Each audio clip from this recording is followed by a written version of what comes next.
marítimos teníamos nuestro método para aprender y luego durante la guerra, durante los combates, nunca hemos utilizado comunicación entre los propios aviones, ni con ninguna torre de control, ni con nada. Aquello era un placer volar, por el hecho de que un momento de que uno se colocaba en el aire, iba por donde le daba la gana, y si tenía que ir a un sitio no había rutas fijas, no había al otro, salvo cuando había alguna misión, en la cual ya había una ruta fija. Yo voy a hablar de un tipo de aviación distinto a lo que normalmente se conoce. Primero, porque casi todos los libros que se han escrito por pilotos de caza. Y todo el mundo, lo que uno conoce, pues está relacionado y todo hablado. No hay ni un libro escrito por una unidad, alguien que sea una unidad de bombardeo. Yo voy a explicar también la diferencia. Nosotros, la aviación de bombardeo, tenemos muy mala fama, vamos, muy mala prensa, por el hecho de que somos los malos. Los cazas son los buenos, son los que vienen. En la guerra, precisamente el objetivo principal es asestar golpes al enemigo. Y lógicamente quien le puede asestar los golpes a los enemigos es la aviación de bombardeo. La aviación de caza nace en el momento de que hay que dar protección a estos aviones de combate. Los inicios para volar, tanto en un este como en otro, es lo mismo. Hay que aprender de exacta manera. Yo voy a explicar mi experiencia y la forma que teníamos de volar y de estas cosas. La República utilizó para adquisición de material y para pilotos y todo esto, empleó pues todos los medios que tenía.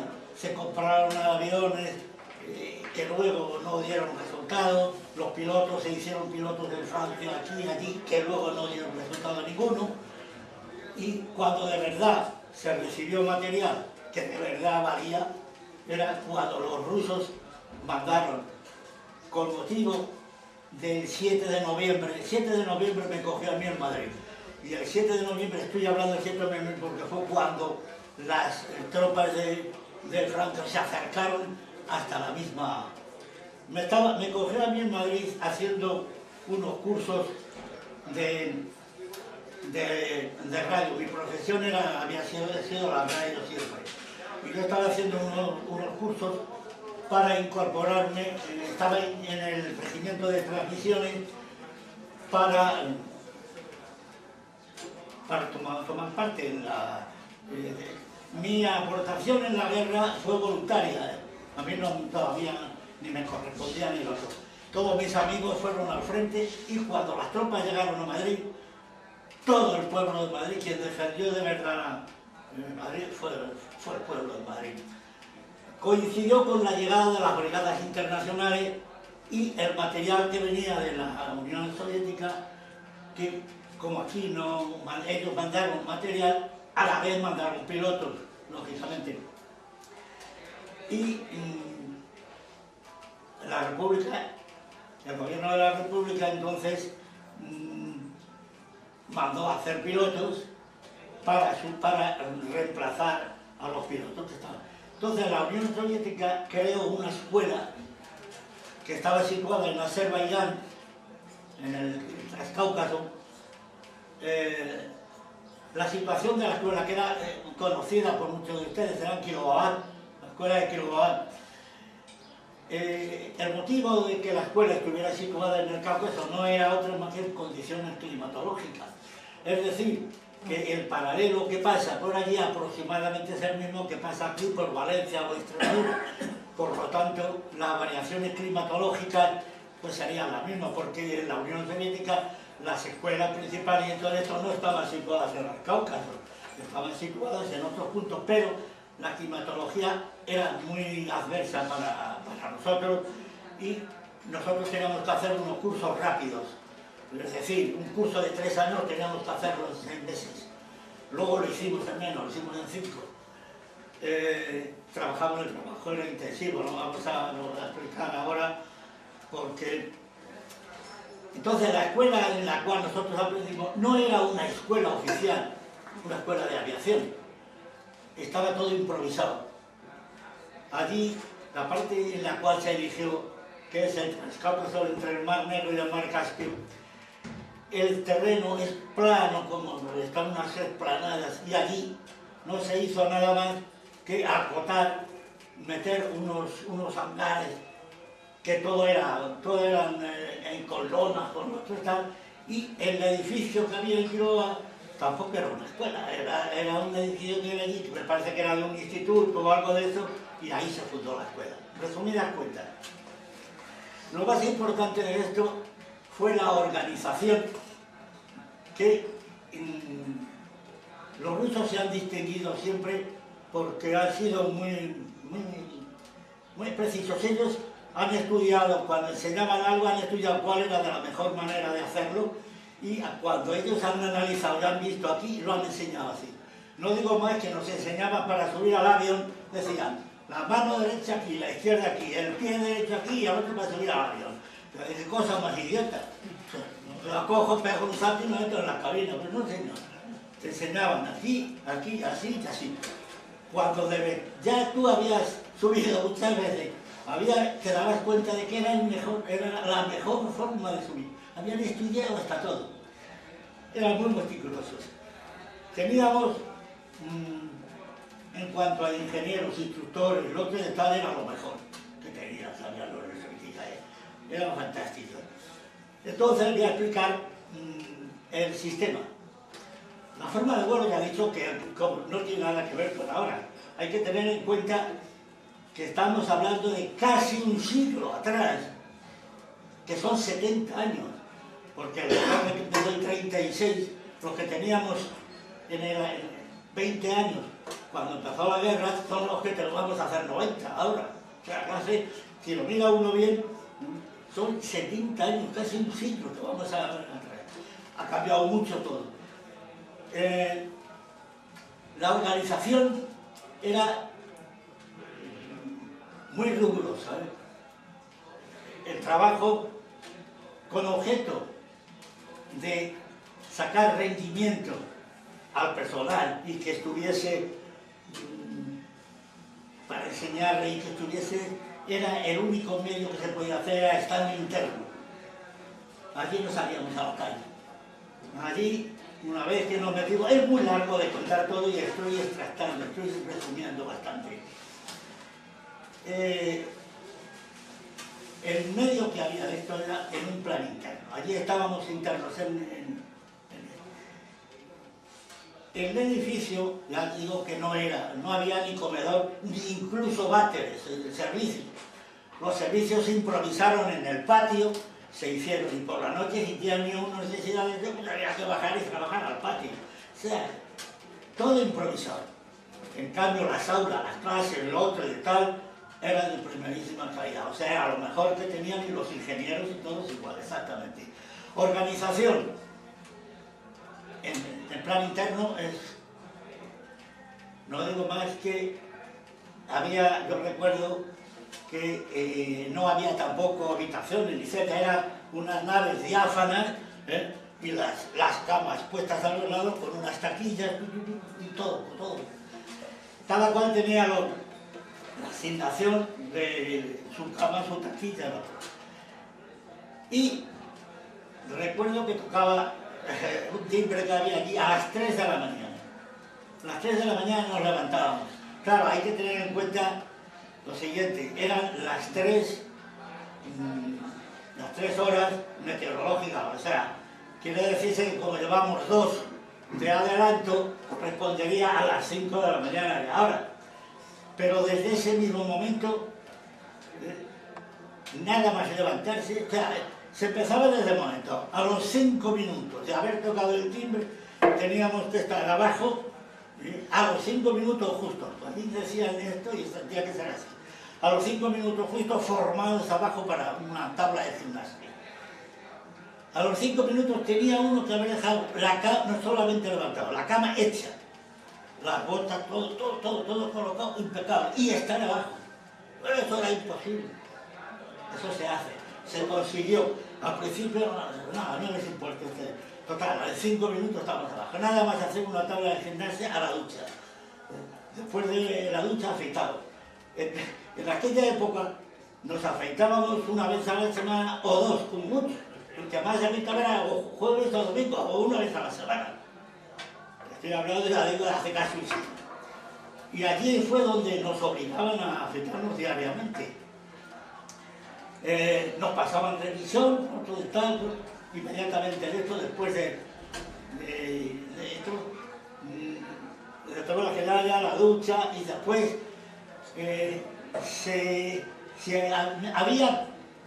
estaba el tiempo muy bien repartido porque como todos no podíamos ir al mismo sitio mientras unos hacían una de las cosas, otro grupo tenían que estar haciendo otra. Lo digo esto porque éramos unos 200 alumnos aproximadamente, no llegábamos, 150 o eso. Y la distribución está hecha de la siguiente manera. Cada instructor tenía un avión y 5 alumnos. En los primeros momentos todos volábamos el mismo tipo de avión. El U2, no sé si ahí conoceréis, el Policarpo 2, el U2, que nosotros lo llamábamos. Ese era un avión biplano de la época, claro, madera, un motor 100 caballos, cabina descubierta, dos plazas, y las características eran 110 km/h máximo y 40 km aproximadamente la velocidad de desplome. En cuanto había un poco de viento de frente, había que coger a la L y bajarle. Era un avión del año 28. Ahí se ha enseñado a miles de pilotos ese tipo de aviones. Se han construido más de 30.000, bastante más. Bueno, pues tanto los de pilotos de caza, de tal, volábamos el mismo tipo de aviones. Para esto, ¿cómo estaba organizado? Un aeródromo central. El aeródromo no era más que lo siguiente: coger un espacio de terreno, acotarlo en los extremos, quitar las piedras de por medio y no se hacía más. Nada, ahí ni apisonado ni nada. Entonces había varios aeródromos. ¿Sí? 4 o 5, 4 aeródromos. Uno central donde estaban concentrados todos los aviones. Una vez hecha por la mañana y nos levantábamos y a la alta de aseo, el comedor estaba a unos 500 metros de la escuela. Después de terminado ya afeitado y tal, entonces a desayunar. Desayunar en la escuela, digo así, formado a todo esto, formado militarmente, o sea, con uniforme, porque una de las cosas, debido al espionaje y por la cuestión internacional, lo que no querían ver que eran extranjeros los que estaban practicando ahí, y por lo tanto teníamos uniformes rusos, nos dieron uniformes y hasta nos cambiaron los nombres. Los nombres, todos teníamos nombres rusos allí. No, por ejemplo, yo me llamo Gutiérrez, Guti. Normalmente cualquiera sabe pues que Guti es un diminutivo de Gutiérrez, como le ocurre ahora en el fútbol a Guti. El caso nuestro, el Guti ese no era por eso. Guti es por lo siguiente: porque los rusos nos ponían nombres rusos. Es sabido que los nombres rusos o acaban en in, como Lenin, Stalin, Bulganin, Kalinin, ¿no? Putin, o acaban en ov, Kultov, o acaban en enko, no sé. Entonces, del apellido nuestro, pues por ejemplo, de Gutin, la cosa más esto, Gutin terminaba en N. Y de Pérez, por ejemplo, Persov. O sea, que aprovechaban varias letras del apellido y les daban una terminación. Y de ahí viene el Gutin y todo. Y entonces todos teníamos nombres rusos. Y de ahí en la escuela nos relacionábamos. Cuando salíamos, mientras íbamos al comedor y todas estas cosas, no hablábamos, en la formación nadie podía saber que éramos extranjeros los que estábamos allí. Entonces llegábamos al comedor, desayunábamos y después del desayuno nos trasladábamos en camiones rusos, camiones descubiertos. Claro, quien no ha participado en la guerra no conoce los SIS, que se llamaban 3HC, que es SIS. Bueno, son aviones, como aviones, camiones de caja descubierta con unos tablones cruzados y ahí vamos sentados. Total, terminábamos de desayuno y cada cual sabía ya y nos desplazábamos a un campo, a otro y a otro. Los instructores salían del campo central y se marchaban a distintos campos. Es decir, que cuando nosotros llegábamos con los camiones allí,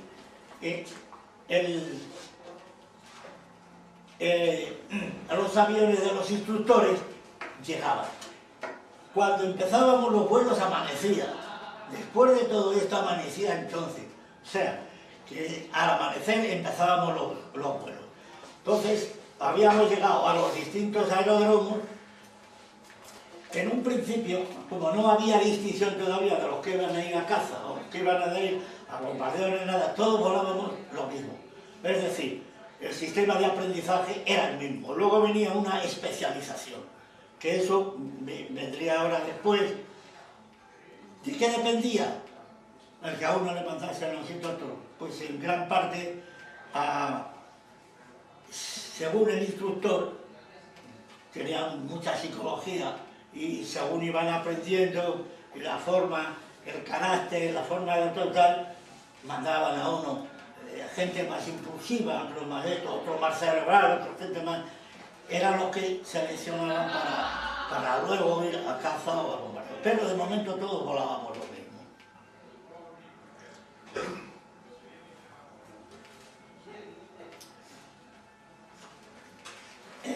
Previamente a esto, los vuelos no lo hicimos nada más llegar. Quiere decir que tuvimos un primer periodo que solamente eran clases teóricas. Hay que tener en cuenta que nosotros estudiábamos de todo, aerodinámica,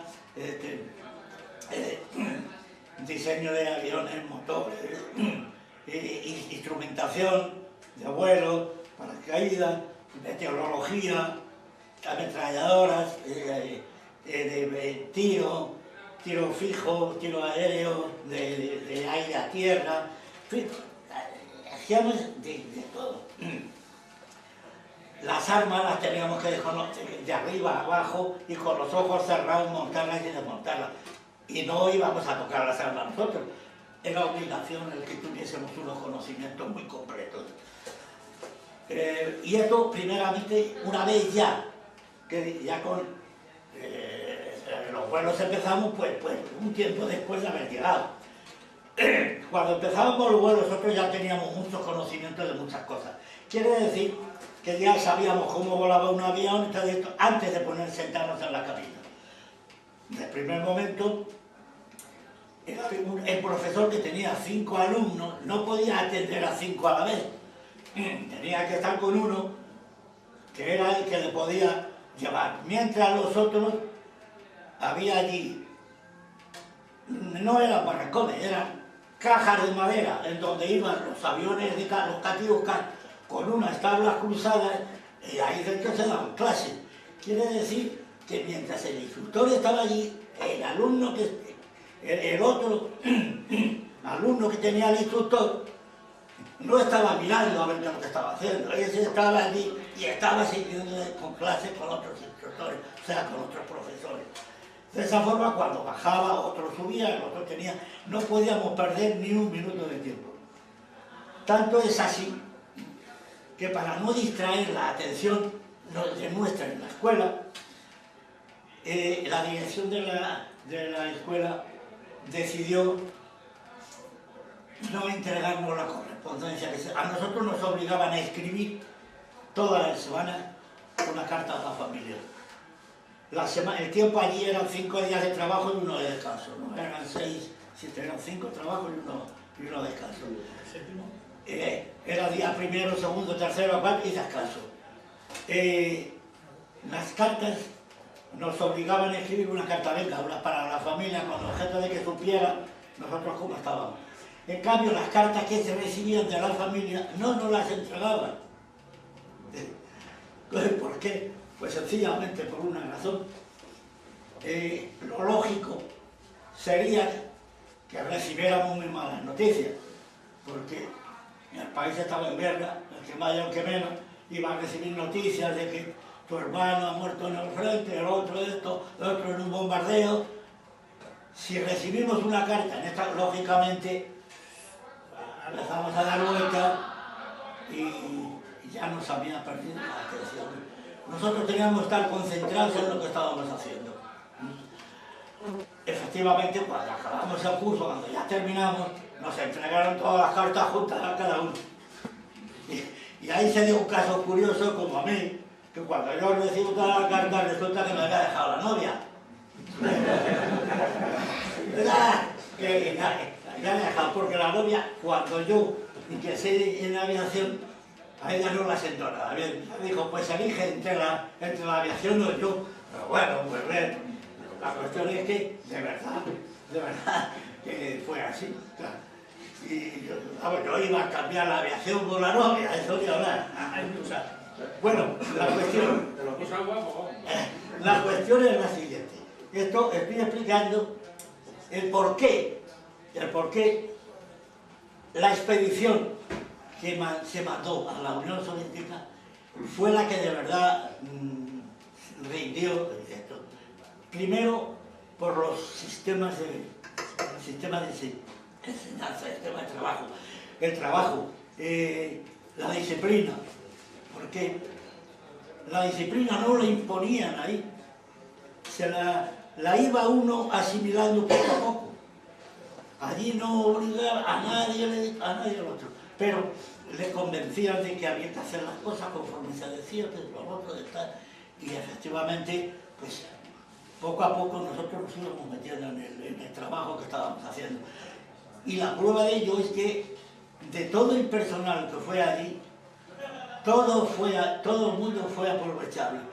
Es decir, claro que me hago constar una cosa, y es que cuando,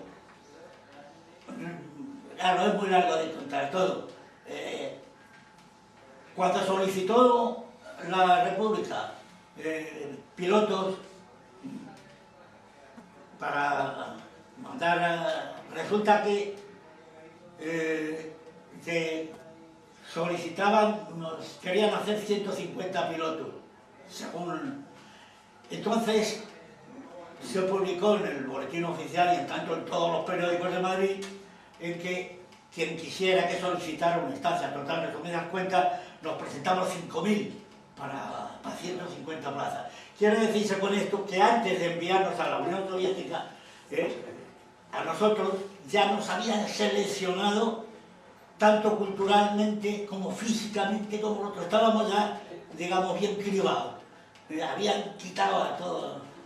Entonces el personal que ellos mandaron allí era un personal, y no pedían gente que supiera. En una palabra, podría haber dicho, pues, universitarios o otros, no, ellos no querían gente universitaria. Ellos lo que querían era gente que fuese capaz de aprender, que es muy distinto. Hay mucha gente, que supiese aprender. La prueba de ello fue lo siguiente: una de las asignaturas que tocaron en los exámenes de ingreso, pues fue precisamente muy interesante por lo siguiente, porque era lo que llamaba retentiva, es decir, en la clase todo el mundo tenía que estar sin tomar nota ninguna, nada, y entonces explicaban un tema. Este tema se duraba a lo mejor 1 hora o 3/4 de hora. Yo recuerdo que cuando yo me hice el examen, el tema era aeronáutico también, era meteorológico, era sobre las líneas isobaras, isotérmicas, en fin, todas, mapas del tiempo, todas estas cosas. Pues todo aquello lo explicaron sin que te pudiera tomar ni una sola nota. Y luego, después de ya terminar esto, entonces ahora que cada uno haga una redacción de lo que se acuerde y lo que sepa. De ahí podían luego deducir quién tenía la retentiva y quién podía quedar. Eso era precisamente un método muy bueno, que el señor que tiene atención de esto, que comprende las cosas, es capaz de aprender. No hace falta personal que ya sepa, no, hace falta gente que sepa aprender, y entonces ya lo del resto ya se lo enseñará. Este era el personal que nosotros éramos aquí. Había universitarios, había gente de esto. Yo no era universitario, yo tenía un nivel bastante bueno culturalmente, pero pues sería como primero de bachillerato, ahora una cosa así, o ingreso bachiller, pero tenía precisamente, yo tenía una capacidad para aprender como yo mucho.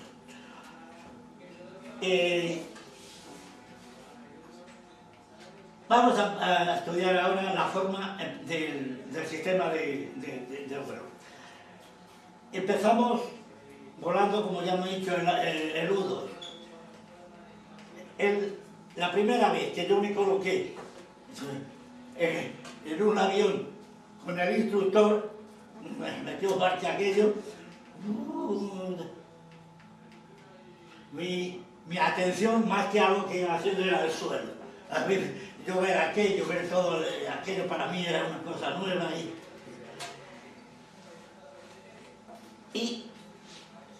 era la sensación. Yo sentía un placer, unas ansias que tenía uno, todo aquello, y dijo, uy, esto es otra cosa, esto es un mundo aparte. Entonces había que ya prestar atención, hagamos otra cosa. Los rusos teníamos que aprendernos las palabras en las cuales nos querían decir. Por ejemplo, la tierra, similidad tierra, ¿no? El otro de esto, horizonte, tampoco horizonte, ¿sí? Cuando nos querían decir a la derecha, la prada, la nieva, esas palabras nos las tenían que decir en ruso, y nosotros lo teníamos que aprender. Es una palabra que empezamos los primeras tomas. Despegado, vuelo en círculo y toma. Despegado otra vez, vuelo en círculo y toma. Así